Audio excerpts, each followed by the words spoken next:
Going on? What is going on? It is your boy Smooth Blaze, and I'd like to welcome you back to the Reality Check, Present versus Future Self, episode 20. Now, before we get into all the major points for this week, please make sure you like, comment, and subscribe to my channel. Also, hit that notification bell, select all, so you will not miss one video. Now, a couple weeks ago, what we discussed was average-minded people, how to identify those persons, and how to make sure that you gravitate to people that are trying to do above and beyond to show that you can excel in your own life. Now, this week, this might be another touchy subject. However, this is very important. Do you have a place of peace? Again, do you have a place of peace?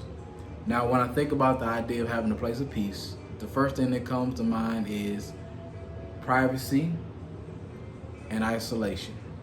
The importance of having privacy and isolation is essential to actually get to know yourself and be able to relieve stress and to be able to do the things that you need to be doing in your life. So, what have I learned about myself? That privacy is important, meaning I love my privacy. I love to be able to be isolated from others to ensure that I get my me time. That's one. Two, my mental health state matters, meaning how I feel here, it matters more than even my physical. My physical is very important. That's why I work out. But in the same breath, taking care of your mind is the most important part because it lasts the longest. So having a place where I can go for peace, meaning when I come home, this is my sanctuary. I have certain rooms where I do certain things, and this is where I can clear my mind, just relax and chill and zone out. That's very important. Some people might go to the park or go out to a different, like Starbucks or something, just to clear their minds, just different places. And also for me, my view of myself is the most important, meaning how I feel about who I am and what I've evolved into matters more than other people's opinions. Now, here are some healthy habits that I've built over time that have helped me in the space of finding or keeping my own peace. One, learn to gravitate to things that bring me joy, meaning I don't worry about stuff that I'm not really that concerned with because all it does is bring disappointment and despair. Next thing would be designating time where I can escape from reality. Meaning if you are a busy person, you got a lot on your agenda, take an hour, take 30 minutes, take 2 hours just to do things that you like to do to make sure that you are taking care of the inner kid or the inner child of you. So you always got to do that. Be selective in who is allowed in my space, meaning that if you got people in your space that are negative and always bringing up foolishness, you need to get rid of them ASAP. Focus on having people that's in my space that's willing to grow, that's willing to be vulnerable, to be exposed so that they can be able to bring peace. Give your body rest, meaning when you have a break at any time and get extra time, take your nap, stretch out, go to the gym, do whatever brings you peace so that you can rest your mind and rest your body, because that's all we have is one mind and one body. Pray on a daily basis, meaning before you go into war, you got to have your armor on. Meaning, if we go out to work, we got to pray for protection. Drive in grace, be able to protect us as we're at work, and be able to protect us once we leave. So that's always important. Just keep that same regimen. And regulate what pours into your mind. Whatever you listen to on a daily basis, let's make sure we censor that to something that is conducive and productive for you. If you got a lot of foolishness going in your ear, you might need to minimize it or cut it down and focus on things that will expand your mind. So always think about that. Now, time is very important, and time is of the essence. So the question you have to ask yourself is, how often do I create time for my inner peace? As you look back at what you do weekly, monthly, or even hourly, how much time do I make for myself to satisfy my inner peace? And once you identify that, what happens when you cannot make time for peace? When you're in a situation where you cannot make time for yourself and it's always chaotic, you're not going to give out the best product to whatever situation you're in or wherever you're going. So you always got to keep that in mind too. So always remember that the negative side of it versus when you have time set for what you need to do. There's a big one, relationships. Do the persons in my circle bring you peace or destruction? It's easy to identify that because as you grow, not only in relationship with these people, but as you grow as a person, a lot of things that you like to or used to deal with, you ain't want to deal with no more.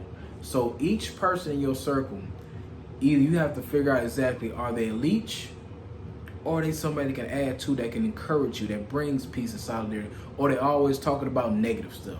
You gotta identify that. If so, do they get offended when you need time to yourself? You'll really know the definition of a person when it comes time for, hey, look, I can't do this right now. I just need some time for me.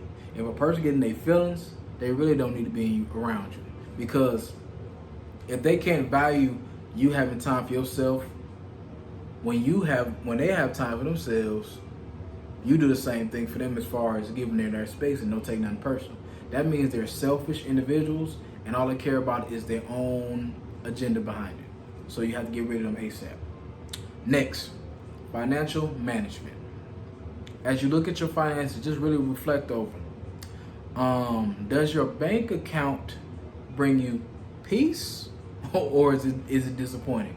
Meaning, when I really put the mirror to my face and I look at how much I spend every month and every time, and then I have to really realize for myself, the biggest thing that hurts the most is, did I do my pockets good or do I do them detriment? Meaning, have I been spending way too much? Or have I been trying to live a lifestyle that I can't afford? It's something you have to think about. If so, no, this is the next question. If your debt does not bring you peace, what can you do about it? Now that we figured out, okay, man, I'm doing too much, living above my means, my debt is stacking left and right, what do I got to do? Am I willing to put in the work to sacrifice? Am I willing to say no to this trip? Or I wanted to say, look, I ain't doing much for the summer. I'm just going to focus on getting my stuff together. Am I willing to do that to make sure that I'm right? That's something you got to ask yourself. Now we gotta always look at the spirit and the soul, your faith level. We have to realize this one question. Do we know who the Prince of Peace is? Do we really know who that is? And if so, do you know God will bring you peace in the midst of light and darkness? Meaning, the Prince of Peace is being able to be connected with God despite what you are going through, your good times and your bad times. So if you understand who's the real Prince of Peace and who brings you peace above all understanding, you understand that God is where your main source of peace is always going to come from. You can find ways to do things that you enjoy, but when you in tune with God and you're connected with your relationship with God, it's a whole different level. So you always have to keep in mind of who is the keeper of peace, who is the Prince of Peace, and who can bring you joy in the midst of hell. So now that I look back over how I have a place of peace, or where I go to have peace, how does this look for my future? One thing that I identify would be, as I look into the future, spending more time getting to know myself.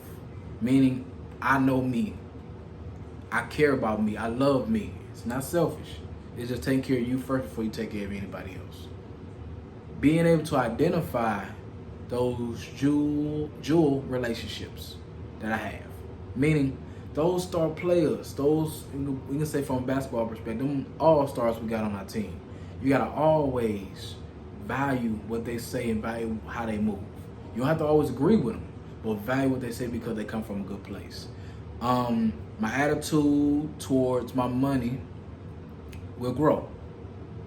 Meaning that my perspective on money will change. I'll be more responsible I will have more sense of understanding of my money. That's major. God will continue to be my anchor in my life, meaning that no matter where I'm going to talk to Him before I make that step.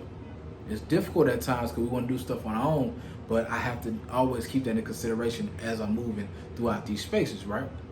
And lastly, my physical and my mental health needs to be well balanced. You can take care of your physical all you want, or vice versa. You can take care of your mental all you want. If they are not in sync with one another, you won't last long. Because life is a journey, not a sprint. But as we close, I would like to thank you for checking out my channel. Please make sure you like, comment, and subscribe to my channel. Hit that notification bell, select all, so you will not miss one video. Now, before we close, remember this simple phrase. We cannot control the hand that was dealt for us, but we can move with a purpose. It is your boy, Smooth Blaze, and I am signing out.